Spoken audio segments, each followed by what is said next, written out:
Okay, hello everyone. My name is Wesley. This is Wu Can Cook. Today we're doing a Szechuan wok stir fry called mapo tofu. If you've ever had Szechuan food, mapo tofu is probably one of the more commonly associated dishes that are associated with Szechuan stir fries. So most commonly, the flavor that people associate with Szechuan food is the Szechuan Peppercorn, which is going to be prominently featured in the mapo tofu dish that we're doing today. But in my opinion, it's also probably one of the more commonly, or like most common dishes that you see in at least here in America for Szechuan food, as you see mapo tofu. I see it referred to a lot as like Chinese chili, I guess, or like sloppy joes, or something like that. I don't know. Stuff like that. You kind of I see those terms thrown around quite a bit, just like for that use of the term. But essentially, what it is a big tofu stir fry that incorporates a lot of ground pork. So we're going to be using a very, very fatty ground pork today. So ground pork with a whole lot of fat, and then at the very, very, very end, we're going to throw in some silk tofu to add a little bit of final protein to the end of the dish. So it's very interesting because the dish is called mapo tofu, but the majority of the cook time does not actually feature tofu. Mostly just features pork. So if you have any questions for me, feel free to drop your questions in the chat. I don't know everything about mapo tofu, but I know lots of stuff, so hopefully I can be helpful or informative. The version that we're cooking today is for a recipe. This is actually the very, very first recipe that I ever wrote. That was for this channel, at least. That was back in March of last year, maybe, or something like that. And it is loosely based off of my grandma's mapo tofu dish, which she used to make for us a lot when we were kids. I don't think it comes that close, but it's my best attempt at recreating that mapo tofu, which takes a bunch of decisions, or makes a bunch of decisions that borrow heavily from American food, because we grew up in California. So. But definitely a tricky one. So we're going to be doing a couple of things that borrow heavily from a couple of different cultures, actually, not so much American food, but different cultures for sure.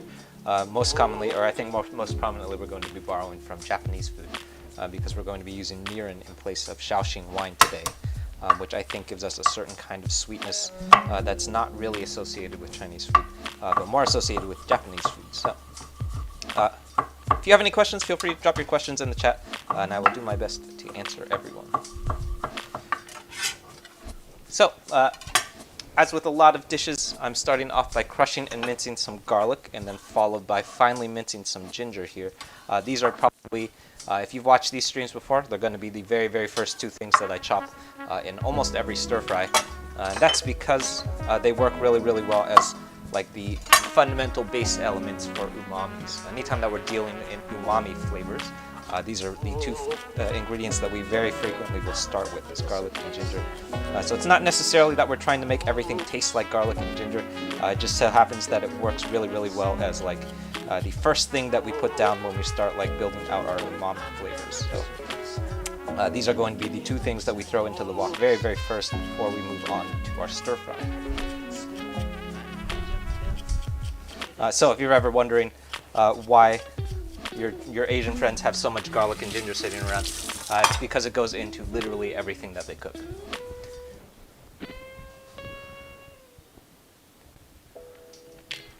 Red cooked beef, yeah, so, ooh, Hunan dumplings. Yeah, dumplings are really tricky.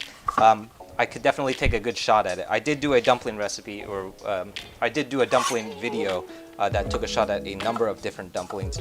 In my opinion, probably two of the easiest ones, because they're the ones that I've been making since I was a little kid, which are pot stickers and then gyoza. That's up on the YouTube channel. I'm working on a couple of other different dumplings. There are so many different kinds of dumplings, all of which are essentially the same concept. Yeah, there are a number of them are pretty difficult. So the one that I'm working on right now is actually a xiaolongbao, which is what you probably more commonly see referred to as like a soup dumpling, or as like a dumpling that has like a spoonful of soup in it. So that's the one that I'm working on right now, and then kind of like picking my way through like every dumpling that exists right now. Dumplings and baos for sure. They're super fun to take a shot at. I'm also interested in kind of like taking a look at the very least, taking a look at what a momo is, which is an Indian dumpling. It also looks really, really similar to a xiaolongbao, in my opinion. I don't think it has soup in it, but it does look really, really similar otherwise. So that's the interesting thing about dumplings, is that they are all essentially the same thing. It's all just basically meat inside of a dough pocket, or inside of a dough wrapped together and then prepared in some kind of way. And that's like conceptually, there's like a couple of different seasonings and flavors that go into it, but conceptually it's all still the same thing. So that's what's so interesting about dumplings. Red cooked bean curd, yeah. So it's actually not red cooked bean curd. What we're using today is actually just plain old soft tofu. So this is what we're cooking with today, which I guess is technically a type of bean curd. But soft tofu is what we're going to be using today, and then we're going to be adding a couple of elements to give it that red shade of color. So we're using a few things today to create that spiciness and heat. I'm going to be using, let's see, probably the biggest thing that we're adding today to create that like red color and that like real heat is going to be our doubanjiang, which I think in the original recipe I actually used gochujang, which is very, very similar, but it comes from Korean food. Today I'm using doubanjiang mostly because I haven't really made mapo tofu with doubanjiang quite often, to be honest. I very, very frequently have been using gochujang to make mapo tofu, mainly because it tastes more similar to how my grandma used to make mapo tofu, which is not necessarily the most like traditional way to, definitely not the traditional way of doing mapo tofu, but definitely it has like a little bit more sugar in it. It's like a little bit sweeter, definitely more in line with how my grandma used to make mapo tofu. So we're going to be doing a couple things like that today. Or at least in this particular recipe, going to make some decision making like that, which sort of like borrows heavily from other cultures of food, because that's how my grandma used to cook. Alright, so that's some green onions. You'll notice that my green onions don't actually have any whites on them today. That's because I just picked them from the garden. I actually forgot to buy green onions this week. So we don't have green onions today, but I'm just picking them from my garden today, which means that there's no whites because the whites are still in the soil. So. That's okay though, because I really just wanted to use them for garnish today, so it'll be okay. What that does mean though, I've started saying this every time I use green onions. What that does mean is if you are using your green onions for garlic or garnish, what that means is that garnish, it's actually not going to get cooked at all. So that means that we want to be very careful. That's the only real time that I ever be super, super cautious about food safety, is you want to make sure that that stuff doesn't come anywhere near your raw meats, because that will definitely cause cross-contamination. And that's how you get salmonella poisoning, so be super careful about that stuff. Alright, next up, this is some soft tofu. The main quality about soft tofu might seem really obvious, but I feel like lots of people ignore this quality, is that it is very, very soft, which means that it is super delicate. This stuff will come apart immediately. You can even see the one that I want to crush. So this stuff, it will just straight up fall apart as soon as you give it any kind of pressure. So when you're using soft tofu, you have to exercise a lot of caution with this stuff so that you don't break it. So very often, if you see me working with firm tofu, you'll see me shaking it in a strainer and just sort of like shaking out all of the water from your tofu. In the case with soft tofu, we don't want to do that with soft tofu, because if I were to do this with soft tofu, everything would just sort of completely fall apart. So if you've ever had a stir fry where the tofu is just sort of crumbly and it has like no real solid texture left to it, it just sort of has disintegrated into like the stir fry, that's because they weren't delicate enough with that tofu. So in order to work around how delicate that tofu is, we're going to be treating that tofu very specifically. And you'll notice that I do this in pretty much any recipe that calls for soft tofu, is we're going to add it at the very, very end because it's so delicate. So during the entire wok stir fry, in which we're working with like really aggressive heat and really aggressive motion, so when we're shaking the wok really aggressively, we don't want that tofu in the stir fry, because if it's in the wok while we're shaking it really aggressively, it's going to start crumbling, and you're going to have a really kind of like a goopy stir fry, which is not ever a good thing.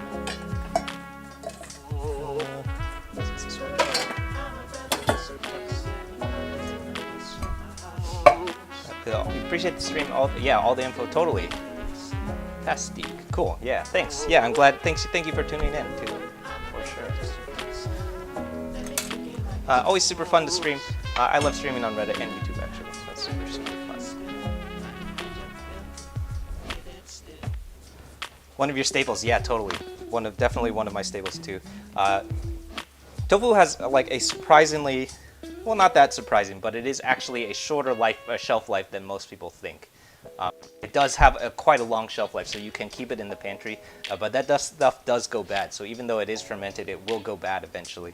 And I have definitely had tofu go bad on me. So it's not actually something that I always have in the refrigerator, because it has gone bad on me a couple of times. And I happen to live down the street from a grocery store that has all the tofu in the world. So very frequently when I need tofu, or like when I'm planning on making mapo tofu, I'll like just run to the grocery store that day or maybe the day before. But super often, what I used to do is keep it in the pantry for like weeks, even months, and it would go bad on me really frequently. And I would keep like 6 to 8 stacks of tofu blocks in there, and that stuff does go bad. So it's not actually super pantry safe. Just you planning on making mapo tofu for dinner tomorrow? Yeah, totally. That's awesome. Oh, you made Kung Pao Chicken tonight? Oh, sweet. Yeah. I love the Kung Pao Chicken. That one's super fun.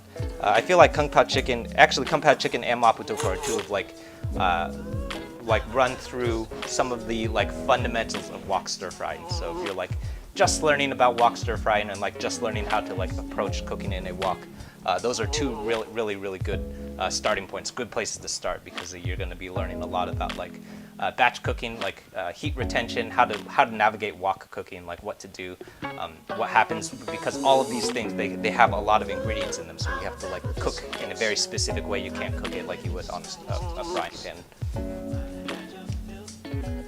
So yeah, definitely. The mapo tofu and the Kung Pao Chicken, those are probably two of the like most core wok stir fries. Whereas like for like a honey sesame chicken, like we did a couple days ago, that stuff is really just about frying chicken. And then after that, the wok stir fry, it really isn't even a wok stir fry. After a certain point, it's really just like garlic plus ginger plus we're throwing the chicken in and then kind of tossing to combine. So that stuff, it's not actually a wok stir fry. It's mostly just frying chicken and just combining. So very interesting. All right, so right now I'm assembling my sauce for our wok stir fry. So we're starting off really basic. That's just 4 tablespoons of soy sauce and then a single tablespoon of toasted sesame oil. Those you'll find come up a lot in a lot of stir fries. Okay, yeah. And then the third thing that I'm adding are 2 tablespoons of rice vinegar. Rice vinegar, just like any other vinegar, it's very bright. So if you're looking in like most wok stir fries, there will almost always be at least one element of something bright. So super often in Thai cooking that ends up being lime. In Korean cooking that ends up in Korean cooking it ends up being rice vinegar quite a bit. Very frequently you will see the presence of rice vinegar, and that's because that's where all of the brightness is coming from. So really great documentary. I don't know if it's still on Netflix, but it used to be on Netflix, where it talks about the 4 elements of cooking, or basically all food, which is fat, salt, acid, and heat. So if you're counting, you can just like walk your way through the sauce, and you'll see all 4 of those elements. So Or maybe not just in the sauce, but like definitely in the entire dish too, for sure. And you can kind of like trace your way through everything that I'm adding, seeing why I'm adding it. All right, next up is, how much? 2 tablespoons. This is actually, I'm going with Shaoxing wine today. The original recipe that I had written, the one that was based off of my grandma's recipe, uses mirin. Mirin is essentially the same thing, at least flavor-wise, very close to the same thing. It comes from Japanese cooking, though mirin is a rice wine that's derived from Japanese cooking.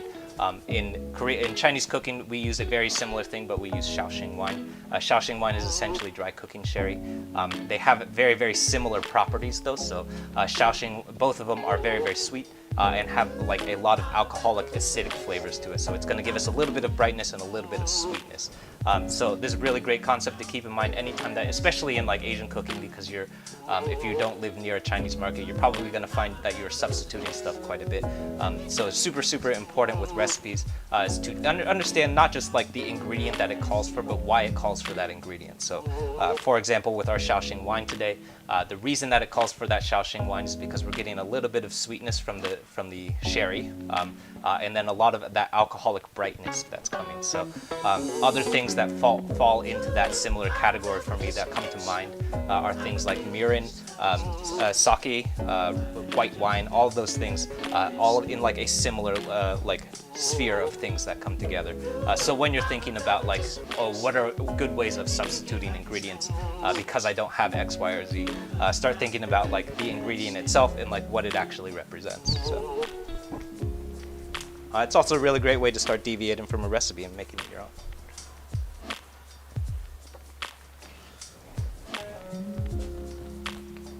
Yeah, Salt, Fat, Acid, Heat, totally. Oh, yeah. Really, really great book. I haven't gotten a chance to read it yet. I do own it. I think I own it, but I haven't actually gotten a chance to read it.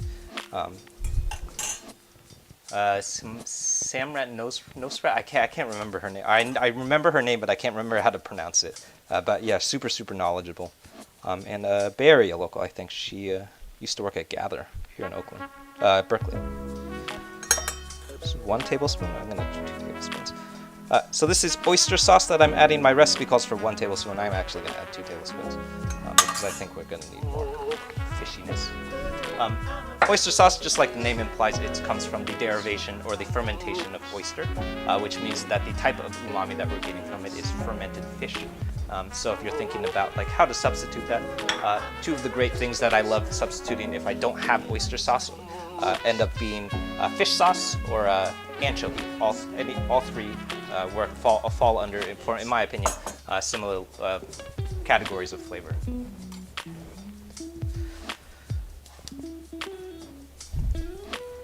All right, next up, this is going to be 2 tablespoons. I'm just going to add 1 tablespoon.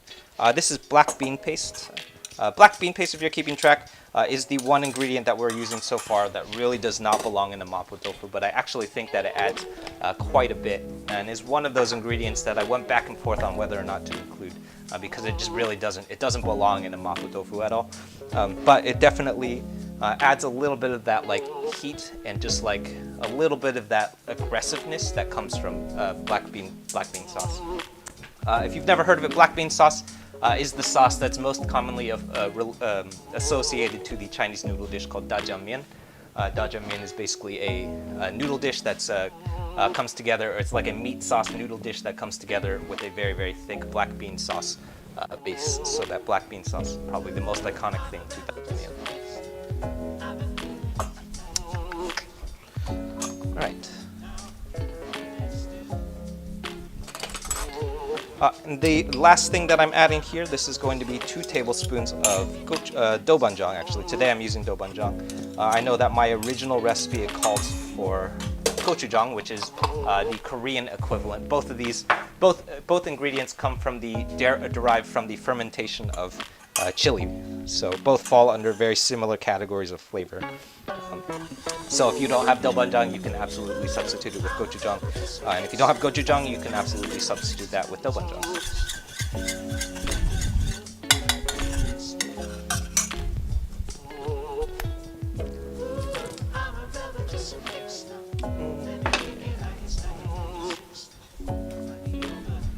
I'm gonna add a tiny pinch of salt here because I think it actually needs it.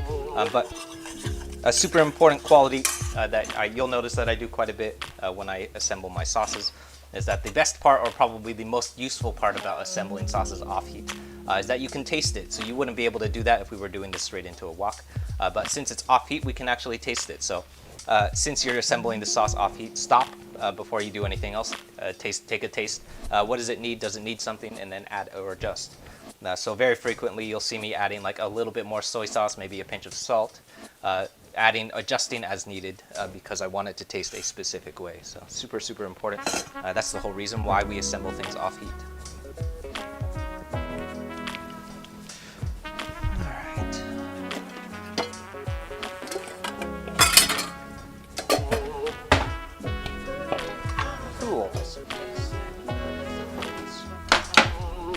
So the very last thing that I'm going to put together, actually we have a couple more things to put together. Let's do this meat last. No, let's do the meat now. Let's get to our pork first.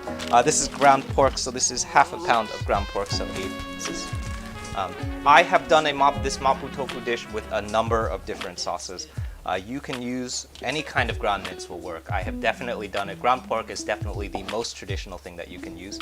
But I have definitely done it with ground turkey. I found the ground turkey is a super, super great alternative. You can also use ground pork, ground turkey. Ground beef works really, really well. If you are using ground beef, I would say use 80-20 chuck. Really, any kind of ground mince is going to work super well. As long as it is heavy in fat. So we want a very, very fatty ground mince. And I'm giving this a quick marinade. So that's just 4 tablespoons of soy sauce and a pinch of salt. I'm not going to be super, super complicated with our marinade here today because we are adding quite a bit of things to our sauce already. So we don't need to actually impart that much to our marinade here. Really, we're just trying to give it a little bit of depth of flavor before we head over to the stove here. And if you're really committed, this should probably marinate for at least 30 minutes. It's probably not going to marinate for 30 minutes. I'm probably going to leave this for maybe 5-10 minutes before we get to the stove. But that'll be just fine. All right. Next up, there's water in here. I don't want that. Next up, I'm going to crush up some Szechuan peppercorn. So Szechuan peppercorn, if you're keeping track, is probably the most important ingredient, in my opinion, the single most important ingredient in a mapo tofu, because it is where all of that heat comes from. So if you've ever had Szechuan food before, the Szechuan peppercorn is probably the thing that you associate most with Szechuan food. So it is where all of that heat comes from, and it's the type of spiciness that is like what we associate when you see people call Szechuan food as like a numbing spice. So it's kind of like creates a numbing sensation in your mouth.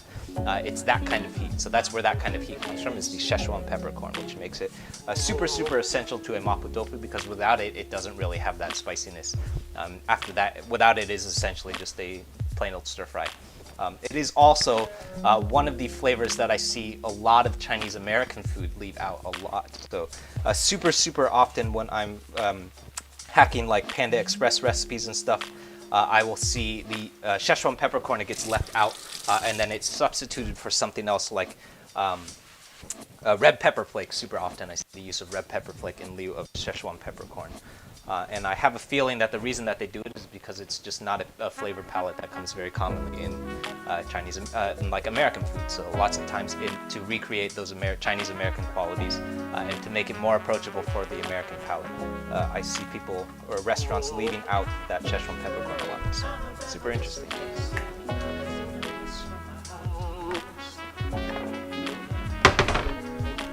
RKK6, yeah, hey, how's it going? Hello, everyone. Hello everyone, just joining. I'm sorry, I should keep introducing myself. My name is Wesley, this is Wu Can Cook. Today we're cooking a mapo tofu dish, which is based off of my grandma's mapo tofu. If you've never had mapo tofu, it's probably one of the more iconic Szechuan wok stir fries that you'll associate with Szechuan food. The version that we're doing today is the version that my grandma used to make. It's not actually the version that my grandma used to make, but it is the recipe that I wrote that was trying to get close to the version that my grandma used to make, which looks pretty similar to a traditional mapo tofu, but takes a couple steps to I think like borrow from a couple of different cultures because we grew up in America. So my grandma was from mainland China and probably spent most of her life in mainland China, but also spent like better part of 20 years raising 2 grandchildren in America. So like a lot of the things that were added to her mapo tofu draw inspiration from Japanese cooking, Korean cooking, and just generally like being in America. So I think she was probably taking some influence from making chili a lot and also making like bolognese sauce a lot. So I think all of those things, they kind of culminate into the version of mapo tofu that my grandma was making, probably just to like make it or adjust it so that like little kids would eat it basically. So the version that I'm making today comes kind of close, not super close, but it comes close. It will use a couple of things. I think, in my opinion, the thing that makes it super American is the use of peas. So we're going to add some frozen peas at the very, very end. And that definitely comes from like the tradition of like fried rice, or like fried rice tradition is the use of frozen peas, corn, carrots, stuff like that. All comes from making fried rice for sure. So if you have any questions for me, feel free to drop your questions in the comments. I don't know everything about mapo tofu, but I know lots of stuff. This is actually the very, very first recipe that I ever wrote for this channel, which is, I think, lived over on the GIF recipes subreddit for a super long time before I started the YouTube channel. So. Which brings me to my last point, is that if you have not yet already, definitely hop over to the YouTube channel and check some of that stuff out. We're also concurrently live streaming on the laptop behind me over on YouTube. So if you were watching over on YouTube, you would have known a couple weeks ago that I would be doing this, doing this particular mapo tofu, because there lives a whole schedule of everything that I'm going to be cooking over on YouTube. So if you're interested in finding out what I'm going to be cooking next, that all lives over on YouTube. I actually don't know everything that I'm supposed to be cooking. Usually when I'm grocery shopping, I have to go onto the YouTube app and see what that schedule says. So some folks probably know better than I do what I'm going to be cooking next. So. In addition to that schedule, there's also a whole bunch of recipes that live over there. I've been publishing new recipes over on that YouTube channel every Friday for almost like a year now. So, but lots of fun stuff coming up over there. There's an entire series that's dedicated to just reproducing foods from the Chinese American culture. So like a lot of Panda Express hacks, things like that, PF Chang's, all kinds of stuff like that that's popping up over on YouTube. I have hacked like the last Chinese American thing I did, the honey sesame chicken thing. I think the honey sesame chicken was the last one.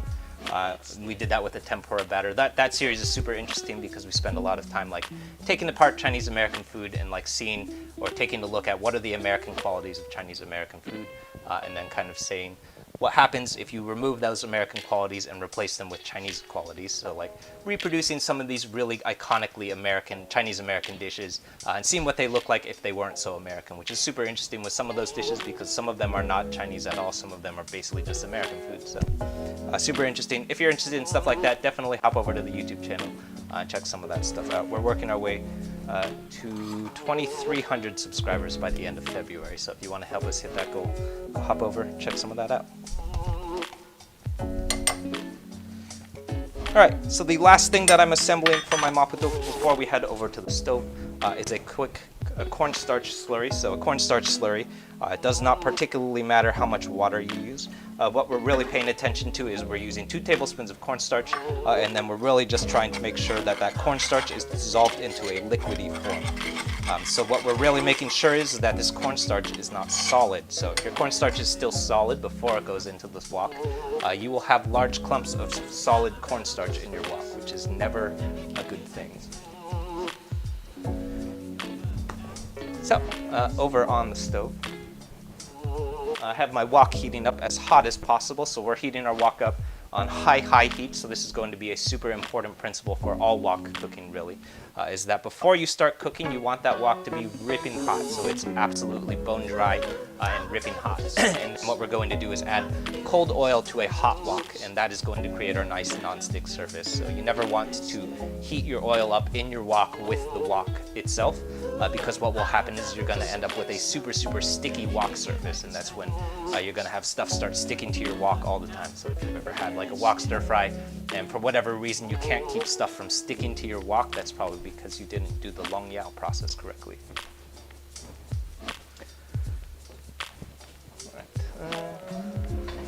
I'll let that heat up a little bit longer.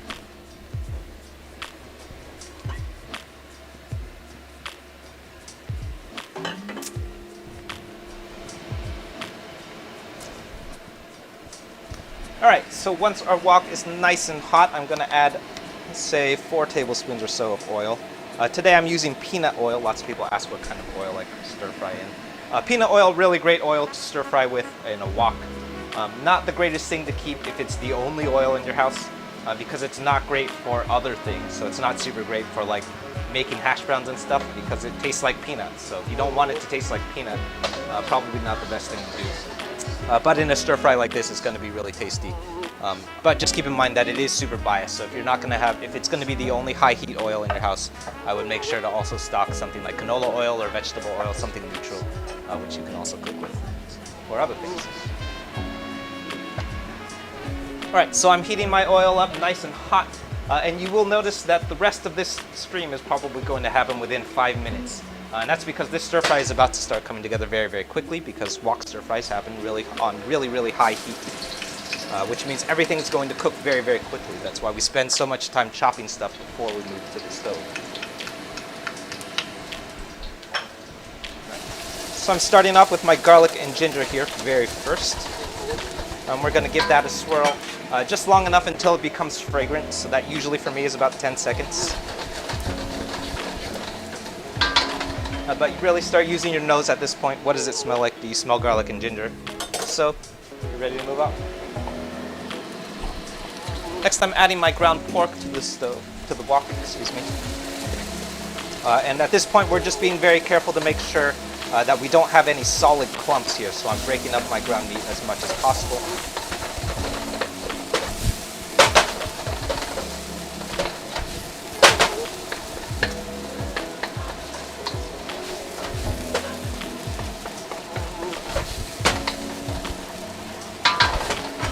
Alright. Oh no, we lost the stove camera.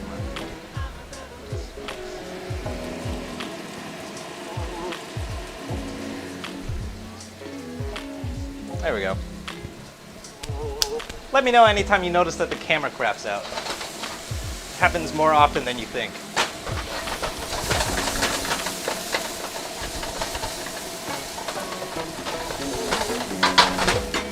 Alright, so there are actually so few ingredients in a mapo tofu that we actually don't need to do any batch cooking today because it's pretty much just that ground meat, so we're very, very close to being done already.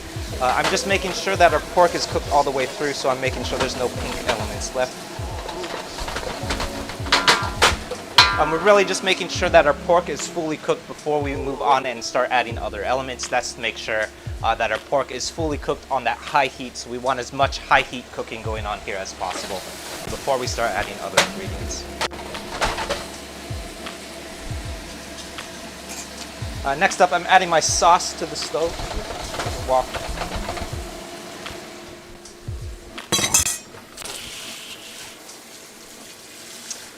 And you will notice that as soon as I add that sauce to the mix, our wok heat is going to start dropping very, very quickly. That's because wok heat relies on the wok being empty all the time. So when it is not empty, why is this crapping out? So when the wok is not empty, that's when you start losing heat very, very quickly.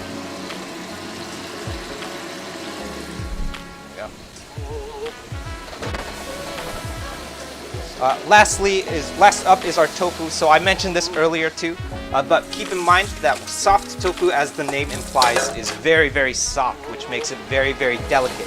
So once that tofu is in the wok, we want to stop doing any kind of aggressive stir frying. So I'm not going to, you'll notice I'm not aggressively tossing my wok or anything like that anymore. We're really done cooking at this point.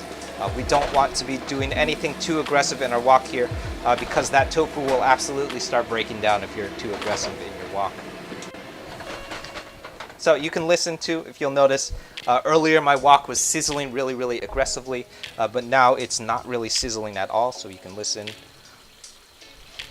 And we have what's essentially going on now is it's basically simmering. That simmering is a sign that you don't have any wok heat left. So if you hear that simmering happen and you're still cooking solid ingredients, so for example, if we were still cooking our ground meat, that's a bad sign because you're on your way to a very, very soggy stir fry. In our case, though, that means that's okay because we're pretty much done cooking. Right, so I just added my cornstarch to the mix, or my cornstarch slurry. And you'll notice that as soon as I add that cornstarch, our mapo tofu starts becoming very, very thick and luxurious. So now we have a very thick, cohesive mapo tofu stir fry, whereas earlier we wasn't quite thick anymore. In my brain, what I associate most with that cornstarch slurry is the same way that we use pasta sauce in Italian cooking. So we use pasta sauce in Italian cooking because the pasta water has a whole bunch of starch that's imparted from the pasta itself. So in Italian cooking, we use that pasta water. In Chinese cooking, we use cornstarch.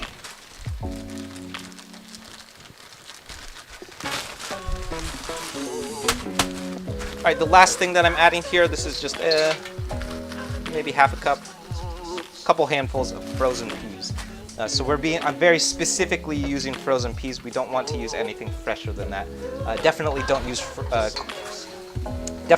canned peas because what will happen is essentially those frozen peas are going to start defrosting in the wok heat. So, we do a pretty similar thing when we cook other things like fried rice, for example. You use a similar thing where we use frozen veggies, and those veggies will defrost in the heat. So we have nice crispy peas at the very, very end because all of the cook happened in the wok heat, or in the residual heat. You'll notice that I just killed the heat. That really didn't spend much time at all in the wok here. And the very last thing that I'm adding here are my Szechuan peppercorns. So the Szechuan peppercorns, we ground these up a little bit earlier. I love adding this stuff super, super late because I find that when it makes contact with all of the oil in our wok, that's really what releases all of the heat and capsaicin from those Szechuan peppercorns. If you add it any earlier, it will definitely just get buried. So if it was like mixed in with the liquid of our ground meat, or if it was mixed in with the liquid of our tofu, then you start losing a lot of that capsaicin and it doesn't really release as well. So I love adding that Szechuan peppercorn super, super late towards the very, very end of our wok cooking.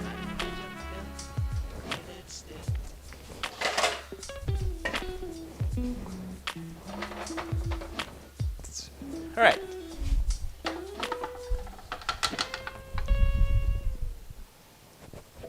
Should really start doing this the other direction.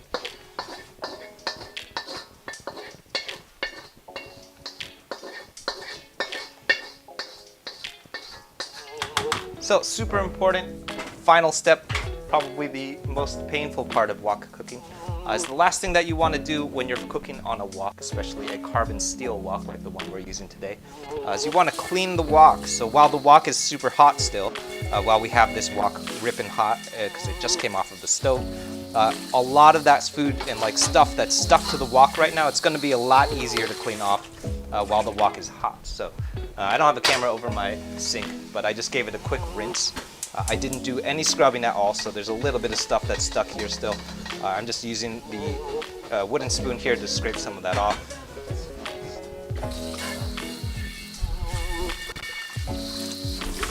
Rinse. And everything just comes right off, so we have a nice clean wok already. So, and that is about all of the cleaning that I do on my carbon steel wok. Anything more than that, and we is really unnecessary. We really don't need to do too much to clean a wok. What's super important though is that you don't want to leave that stuff sitting in your wok over a long period of time, because it will do two things, especially in a carbon steel wok. So remember that carbon steel, just like anything else that's made of carbon steel, will definitely start oxidizing if it comes into contact with water for too long. That means that it will start essentially rusting, which is never a good thing. So if you leave something in the wok for a really long time, like if you leave it in the wok for overnight, it will definitely start rusting the wok, which is not a good thing. The other thing that we want to remember is that while the wok is hot, there's a nice non-stick surface that's going on. So in that duration of time, while you have a hot wok, you can absolutely just rinse that stuff right off and it will just come right off. But if you were to say sit down and eat your food and then come back and clean the wok, which I know I love doing because there's food to eat in front of me, what will happen is stuff will start sticking to the wok and you come back and you're going to discover that the things that you're trying to clean are going to be a lot more difficult to clean off while the wok is cold. So do yourself a favor, when you're done cooking in your wok, clean it before you start eating. And I like doing two different things to clean my wok, or at the end of every wok cook. The first thing that I like doing is give it a rinse and then give it a wipe down, and that's just to clean out all of that debris. And the last thing is just like any other cast iron pan. I like adding a tiny little bit of oil, that was maybe like a drop or two of oil, and just coating the wok on both sides in all places. And that's to make sure that it doesn't start rusting. So super important. You also have to season and coat the top and bottom of your wok too. It's not just for the cooking surface, it's also to make sure that it doesn't rust.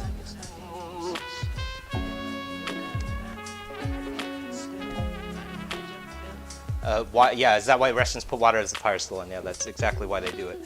So I've even seen some restaurants in some cooking videos where the wok burner is over a sink. So there's like an actual sink faucet that sits over the wok burner. And what they do is they use that faucet to just rinse the wok off while it's like literally still on the fire. They're just hosing it down. And that's because while it's hot, there's like this really nice non-stick surface.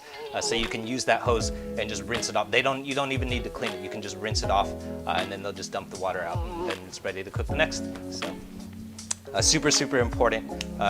Good wok care technique. To make sure, clean it while it's hot so you don't destroy the wok. Oh yeah, you learned something new about tofu. Cool, great. I'm excited that people learn something new. That's what we're after.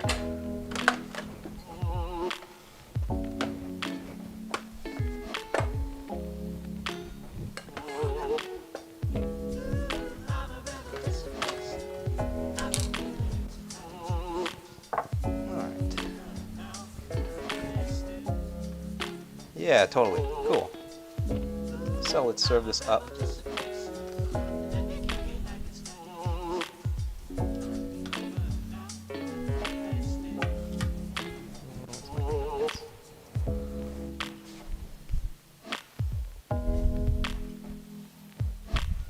I'm topping this with the greens of my green onions. So actually, this is just all of the green onions.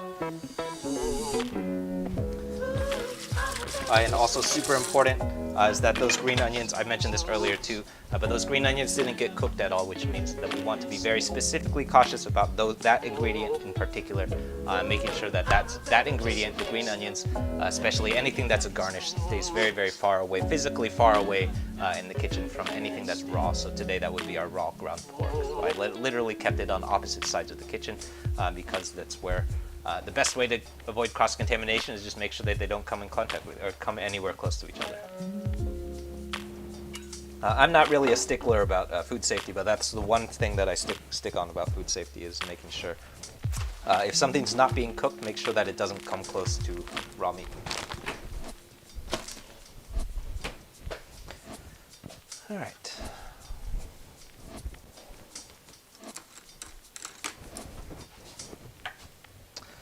So yeah, lots of people have been reminding me to take a bite. I have to remember to do that more often.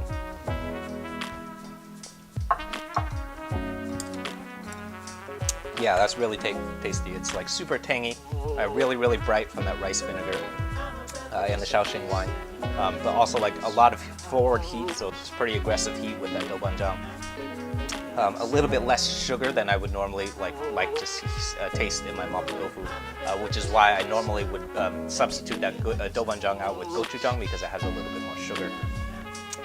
So that's why if you're following the original recipe, today we use doubanjiang and Shaoxing wine, but the original recipe that I wrote uses, instead of doubanjiang, it uses gochujang, and instead of Shaoxing wine, it uses mirin, both of which, both of those substitutes have a little bit more sugar and a little bit more like sweetness that add to the mapo tofu, and I think that's like the flavor that I'm going for when I'm trying to recreate my grandma's mapo tofu is like a little bit more sweetness, which is definitely like an American thing for sure. So, but otherwise, yeah, super, super tasty, really, really bright, very like, yeah, very bright, really spicy. I love that the Szechuan peppercorn is really, really interesting, and like plays really nicely with that doubanjiang. So. Yeah, definitely don't cook the greens of your green onions for sure.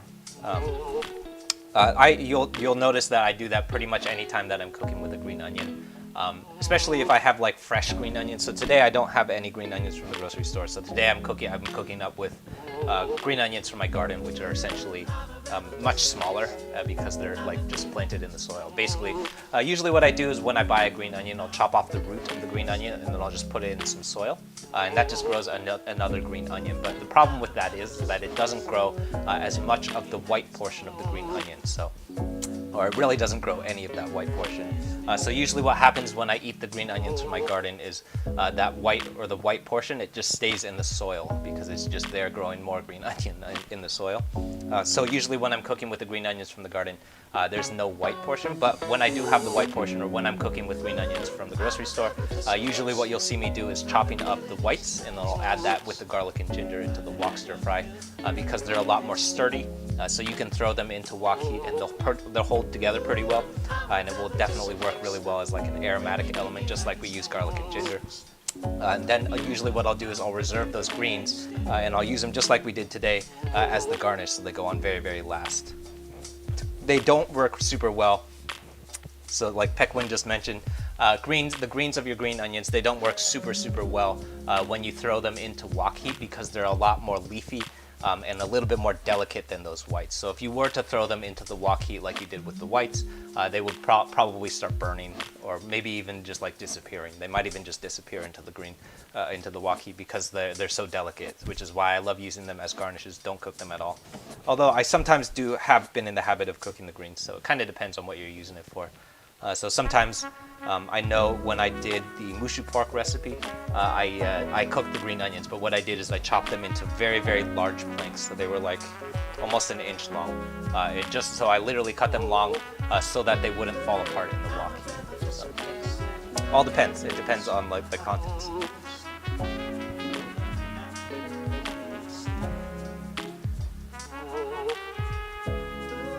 Yeah, cool.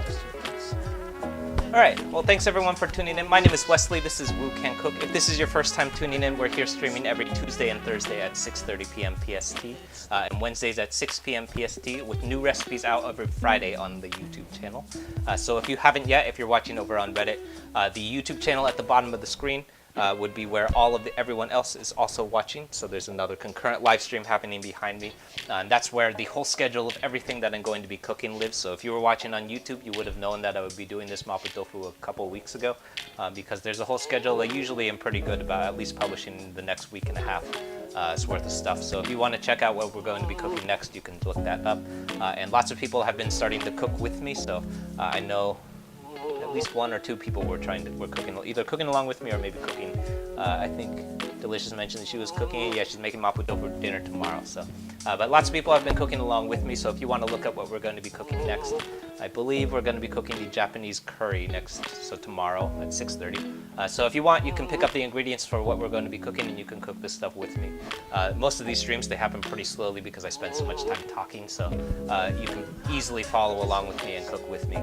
It's always super fun to cook with other people because then we can talk about all of the mistakes that we make, and I know I make mistakes all the time. So in addition to the schedule of live streams, that's also where I publish all of our recipes. So pretty much everything that I cook on a live stream, it has a recipe video that goes along with it. In those recipe videos, I usually move a little bit slower and take a little bit more time to talk through some of the decision making that goes behind my mapo tofus or my Pao Chicken, stuff like that. We'll kind of like talk through why I do certain things in a recipe, why I leave some things out, why, like just generally the why behind like each of the ingredients. So we kind of went through some of those things today. But a lot of those recipes will kind of deconstruct some of the things, some of the decision making that goes behind writing a recipe. There's a couple of series that live over on the YouTube channel, so there's a whole series that's dedicated to just reproducing Chinese American food. So we've been doing a whole bunch of like Panda Express and PF Chang's recipes, kind of like hacking the original recipes for things like honey sesame chicken or General Tso's chicken, Kung Pao chicken, all of those things, kind of taking a look at like what's the decision making that's going behind some of these really like like really iconic Chinese American dishes, and then kind of taking a second shot at it. Super often usually in those recipes I'll do a second shot, and I'll remove some of those American qualities and replace them with things that come from Chinese, like traditional Chinese cooking. So today, for example, or super often, for example, we use Szechuan peppercorn. I mentioned this earlier too, but super often in those American recipes I'll see that Szechuan peppercorn, it gets left out and it's replaced with red pepper flake, which I think comes from like inappropriate or like an adaptation to make Chinese food more like palatable for the American palate. So lots of times I'll find myself removing those red pepper flakes and replacing it with Szechuan peppercorn, which is probably the more traditional thing that you find in Chinese food. So there's a whole series that's dedicated to stuff like that. We have another series that's dedicated to just reproducing foods from TV and film. So I did a couple recipes from the Legend of Korra, and I think I did at least one from the Avatar: The Last Airbender. It was super fun because there's a lot of interesting like travel safe foods. So we did the zhongzi, or like a sticky rice cake. We also did sweet custard buns, stuff like that. Super fun to take a shot at. So if you're interested in stuff like that, definitely hop over to the YouTube channel and check some of that stuff out. If you're watching on Reddit, that's the YouTube channel at the bottom of the screen. If you're watching on YouTube, it's the channel that you're already on. You made it. Good job. We're working our way to 2,300 subscribers by the end of the month, so if you want to help us hit that goal, hop over and subscribe. All right, thanks for tuning in, everyone.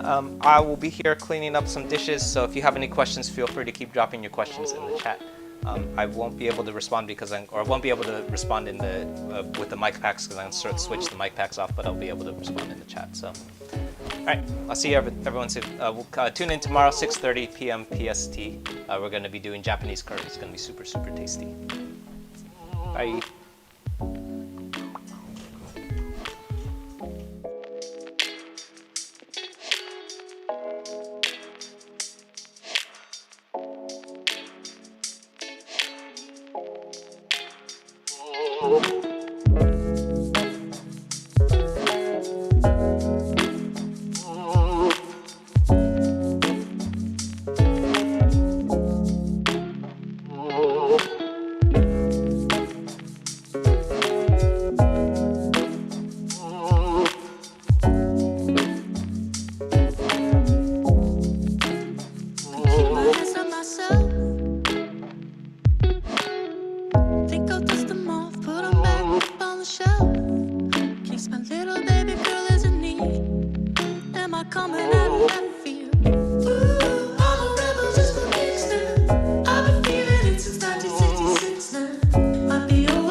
So it is feeling, and now that you got